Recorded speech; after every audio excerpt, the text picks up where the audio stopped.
Um, I want to get into the link between Prescription Murder, which was, like you said, a one-off, one-time production, and then really what was the pilot. But before that, you mentioned earlier that when you were, I think, in high school, among the studies you took, math was not one of your favorites. But I was very bad at it. Yet it seems to me mysteries involve a certain element of math or logic. How do you square that? Because I find that logic in my mind has very little to do with mathematics. Logic I'm very good at. I can piece it all out. So it really can't, because math leaves me behind. I'm also bad with technology. I mean, I have a computer and I use a computer to write everything, but I don't particularly like it. It does things I don't want it to do. I don't understand it really.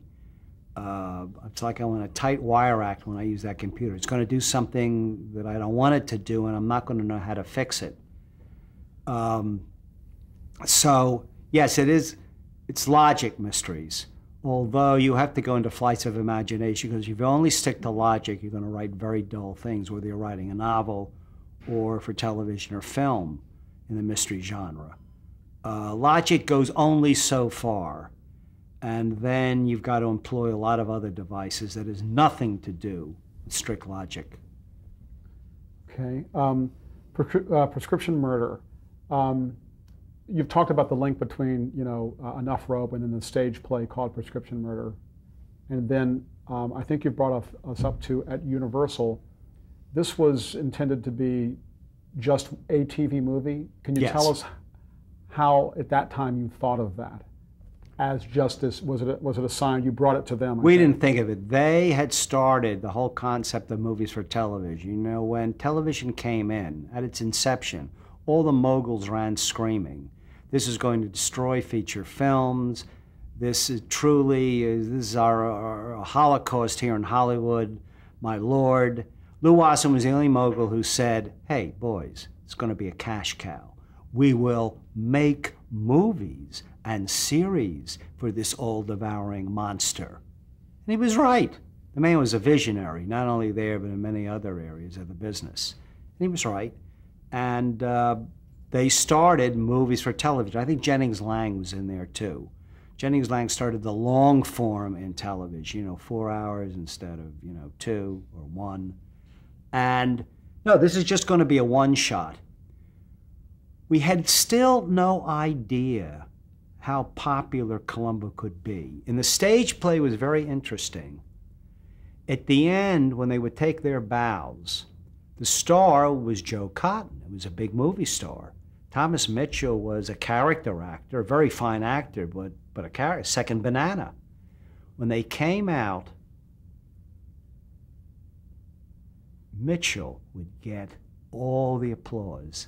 And then out came the star, and the applause level would drop. And Dick and I said, there's something about that cop character.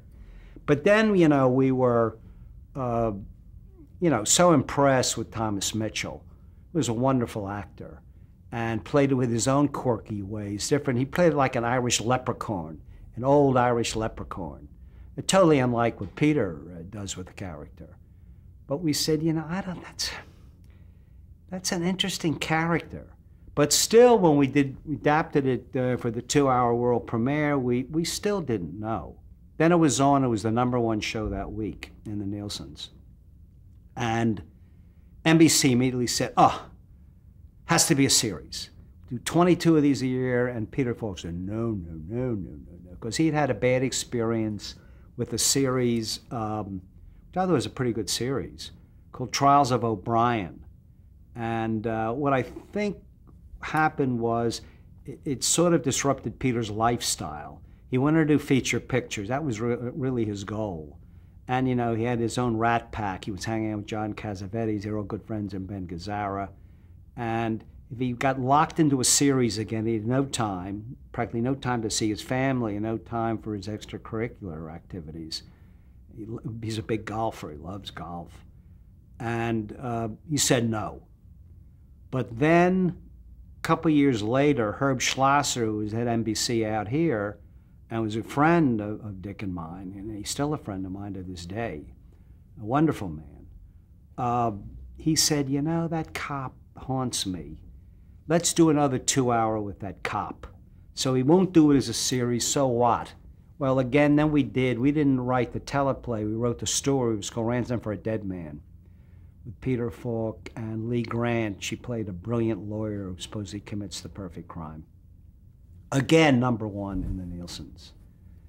Then Universal came up with The Wheel.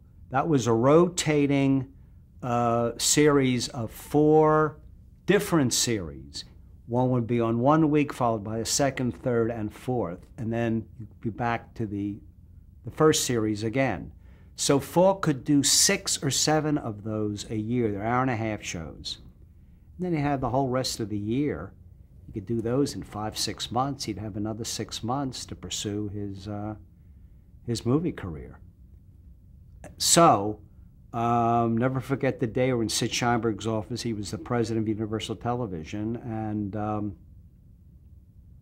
he said, it's a go. We said, we have no scripts or anything. And he said, well, you got to get them all this summer. You got to shoot them all this summer.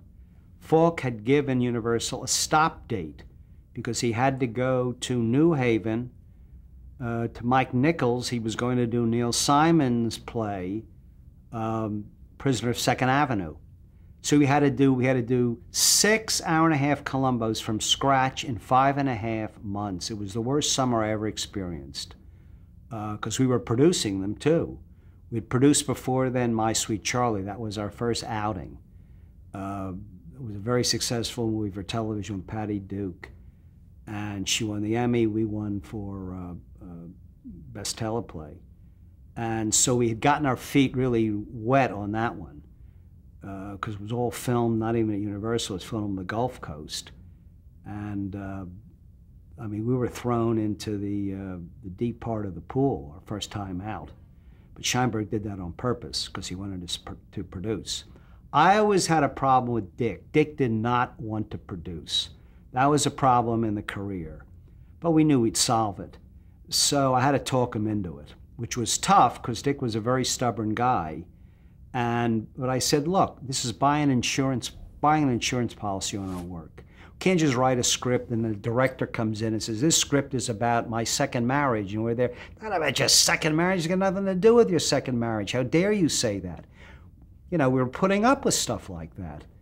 When we were producers, we'd bring in a director who was amenable, who wasn't even married twice, and wasn't finding these strange, arcane things, you know, in our material. So we became producers to protect our scripts. That was the basis for it. Then we found out, you were mentioning about producing before, then we found out it was an extension of our writing. You could write by selecting the right director and working with him and letting him know the way you saw the picture. You could work with the screen composer, the kind of music you wanted or you didn't want. You could work with, we would select the furniture. I remember on Columbo, the first season. You could change props. You're into all these areas. We'd be in the editing room, making sequences better, sharpening them, sometimes lengthening them, getting the pauses right, the silences. We saw it as an extension of our writing, which to me is the major thing about a hands-on producer.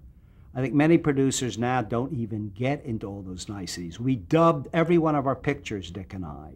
We did the color corrections with the director of photography. We were in every single aspect of what we did, and we hoped that that would show on the screen.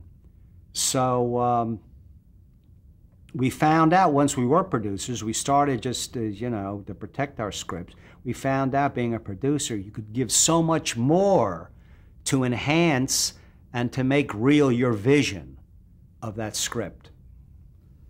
You mentioned that the Prescription Murder as a standalone and then the first real pilot of Columbo, both were huge in the ratings. Yeah. What was the critical response to both of those? Wonderful.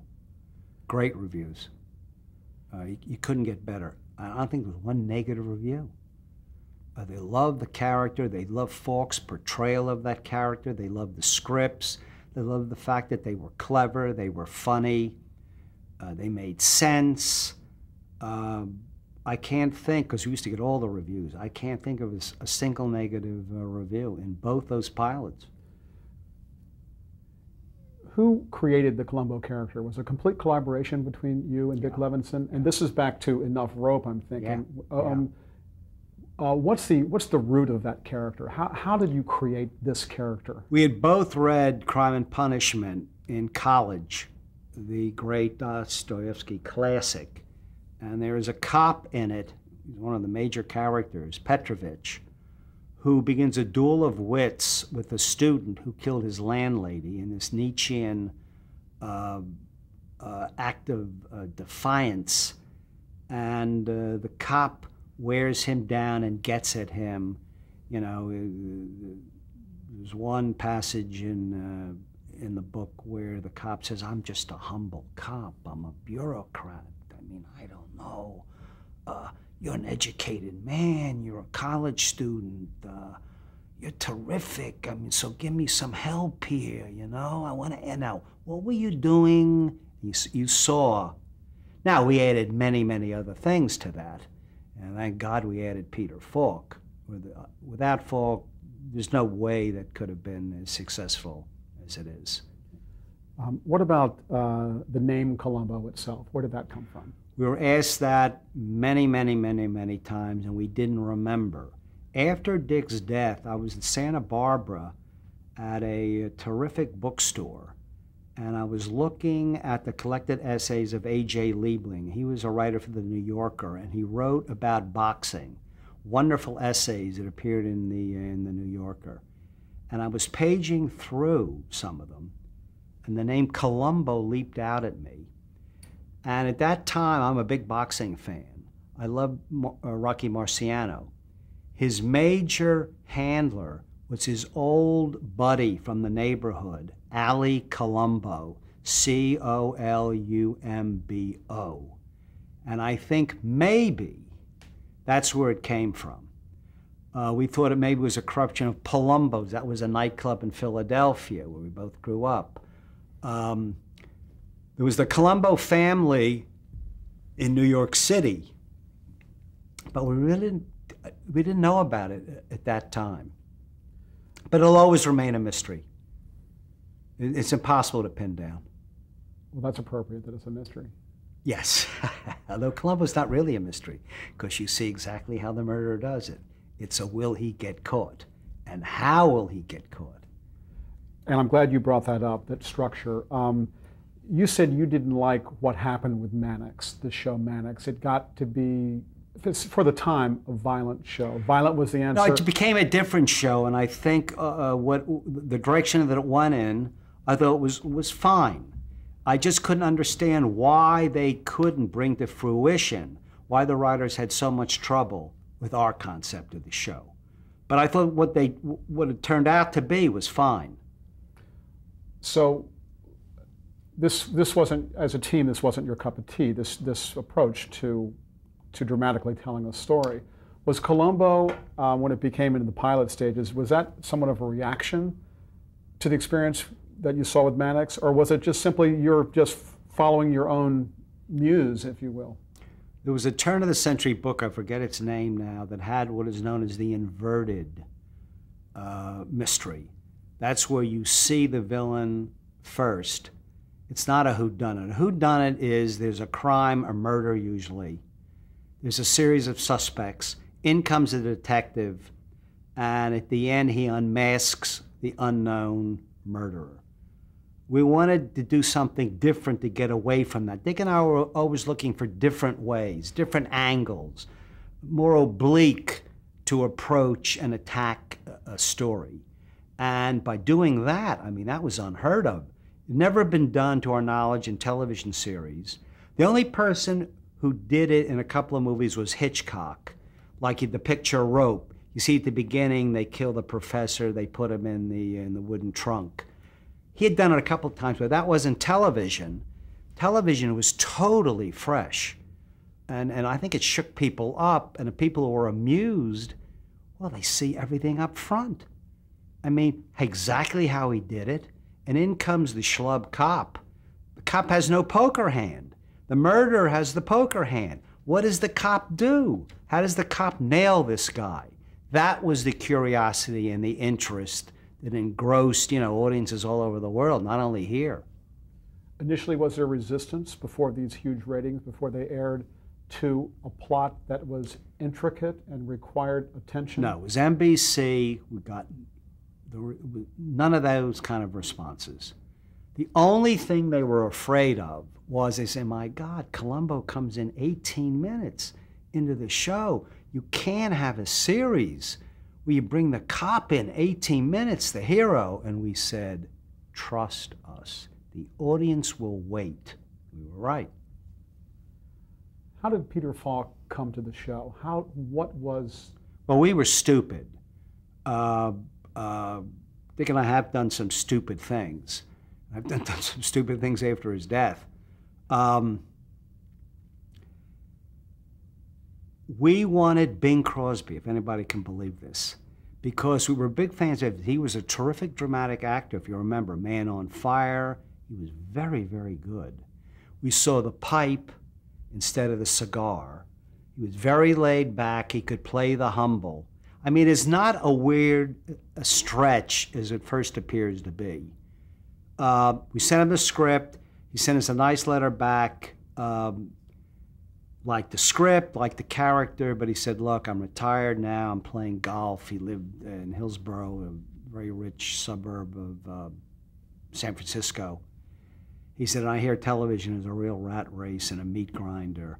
So that was it. Then we thought of Lee J. Cobb. You remember him? Very good character actor. He played, the villain in On the Waterfront.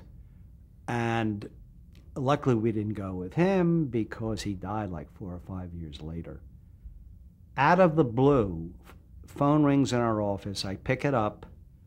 Remember, I picked it up, and it was Falk. And we'd known him from New York. We used to have breakfast with him when he was just gaining a foothold as a young actor.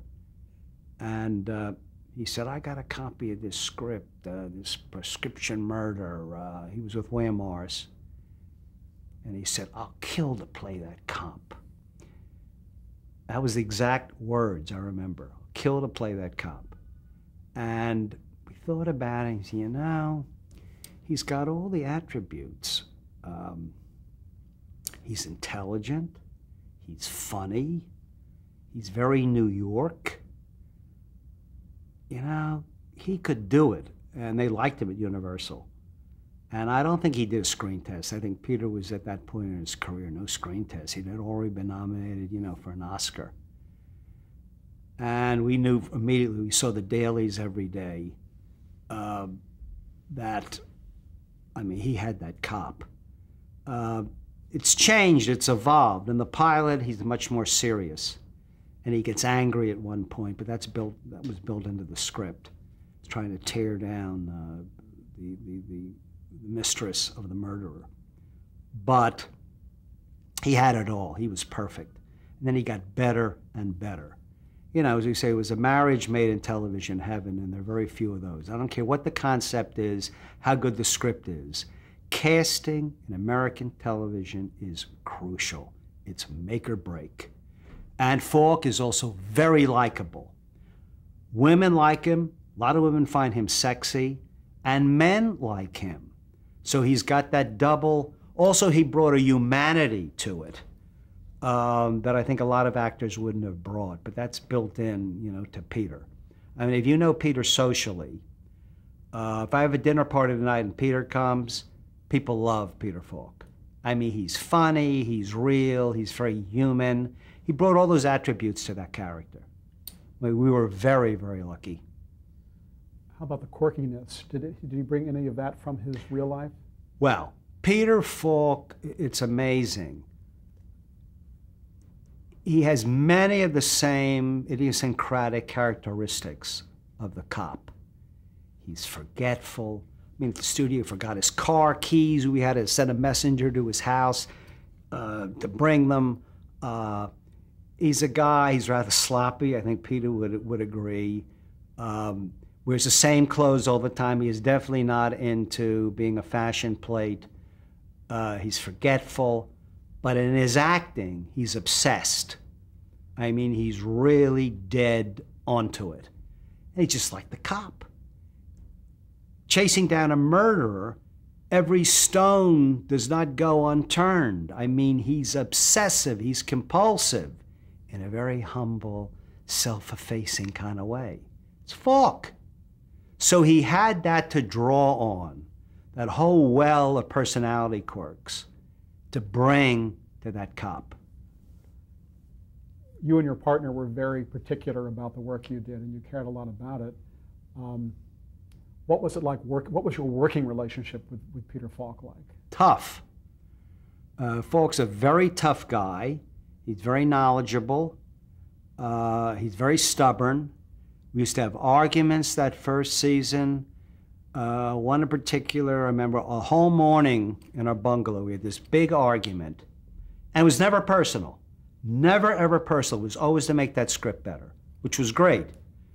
And it was that a headlight was broken on Columbo's car. And Falk said, there's no way, I agree this guy doesn't know this stuff and everything, but he's a cop.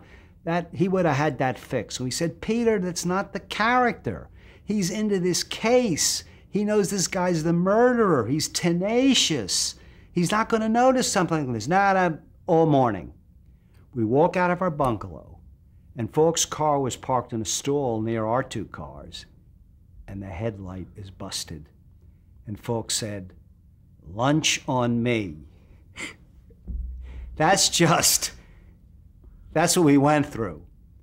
And I mean, he would want to get into the editing. So we would call, he'd leave our bungalow and go over to the editorial building.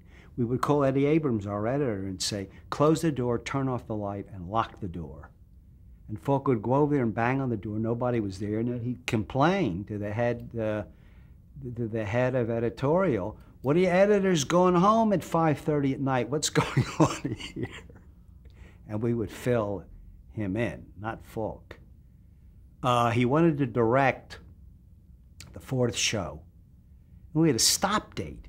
We had to get him back to Mike Nichols. And Lou Wasserman and Sid Sheinberg said, no way. We had enough trouble, you know, on Dragnet with a star who also directed. We don't want that.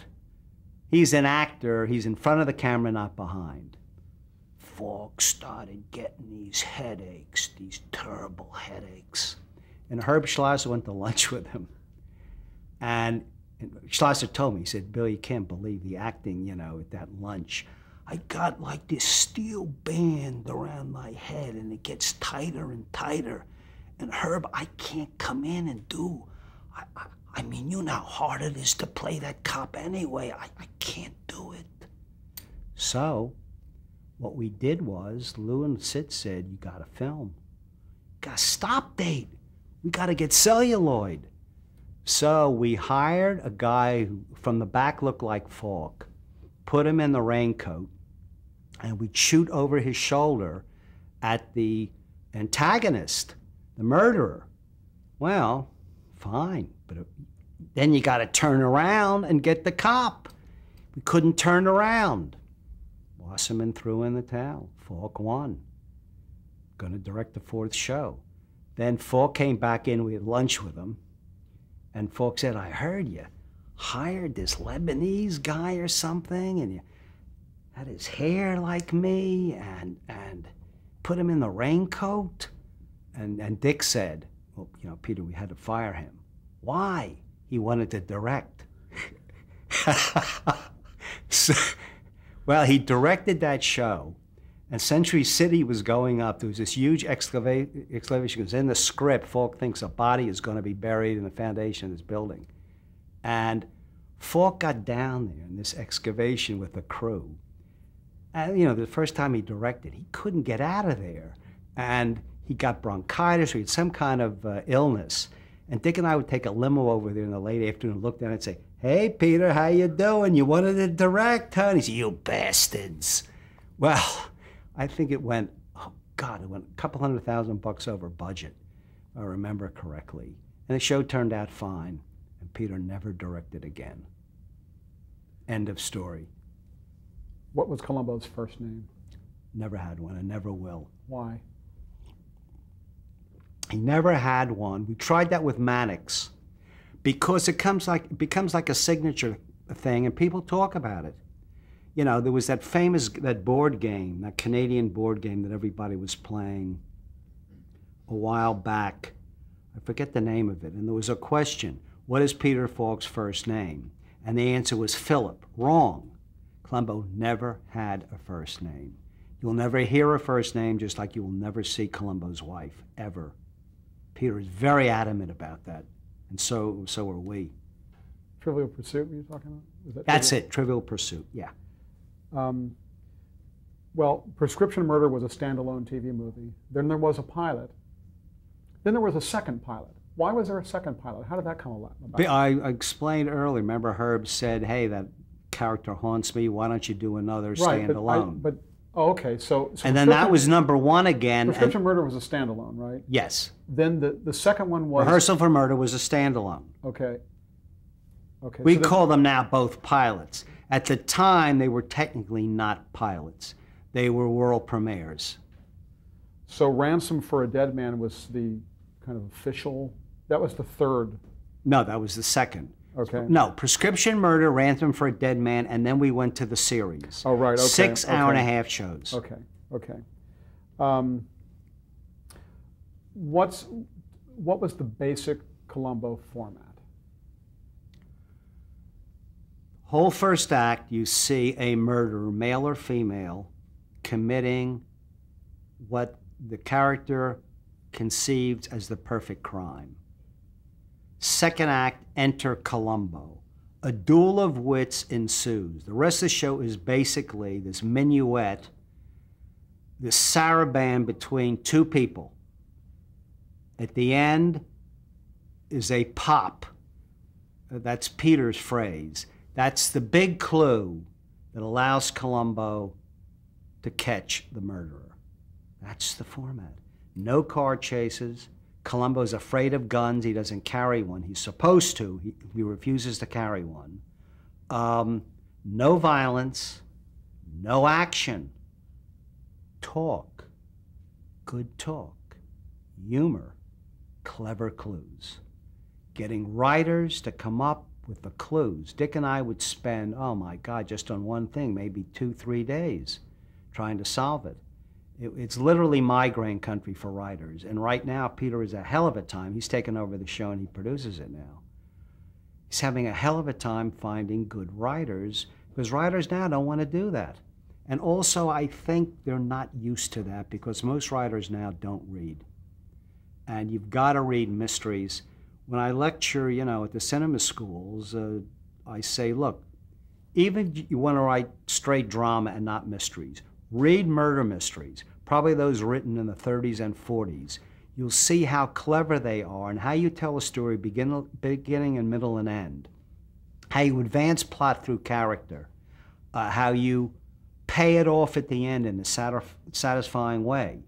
These are all good things to learn. And you don't have to write a mystery. This will help you just in a drama. And they seem to say only, mysteries. Well, a lot of the kids in these classes don't read anyway and don't want to start reading. They get everything from screens, computer screen, television screen, or big screen. And I think requires more. I mean, you got to get into reading. It's very, very important. But we know this about our school system, which is in tatters. Kids aren't reading. They can't read. It's a shame. We'll change tapes now. Okay.